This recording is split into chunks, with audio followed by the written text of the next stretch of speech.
ఇందు మూలంగా భక్తులకు ఇది సాధ్యమో అసాధ్యమో నాకు తెలియదు, కానీ ఇక మీదట ఏ గుడికి వెళ్ళినా ఏ భక్తులైనా కూడా హుండీలో స్వామివారికి ₹1 కూడా వేయకండి.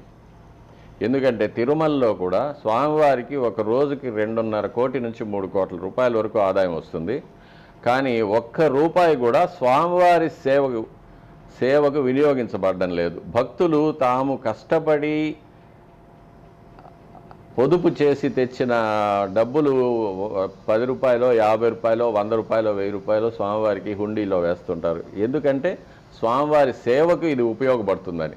కానీ తిరుమలలో స్వామివారికి పుష్పాలు డోనర్లు ఇస్తారు, వస్త్రాలు డోనర్లు ఇస్తారు, ప్రసాదాలు డోనర్లు ఇస్తారు, అలంకారాలు ఉత్సవాలు డోనర్ల దగ్గర నుంచి కలెక్ట్ చేసుకుంటారు.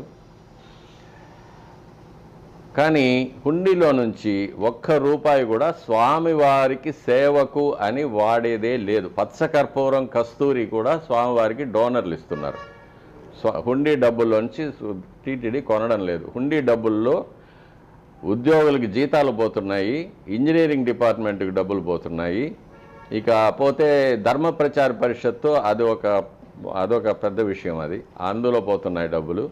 ఇకపోతే మిగిలిన కాంట్రాక్టుల కింద కాంట్రాక్టర్స్కి వెళ్ళిపోతున్నాయి. కానీ స్వామివారికి అని ₹1 కూడా ఖర్చు పెట్టబడడం లేదు. కాబట్టి భక్తులు ఎవ్వరూ హుండీలో ₹1 కూడా వేయకండి.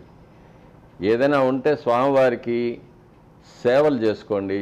స్వామివారి ధూపదీపాలు లేని గుళ్ళల్లో వెళ్ళి అర్చకులకు జీతభత్యాలకో దేవుడికి నైవేద్యాలకో డబ్బులు డొనేషన్ ఇవ్వండి. ఎక్కడ ఏ గుడిలో ఇచ్చినా అది స్వామివారికి చేరుతుంది, మీకు పుణ్యం వస్తుంది.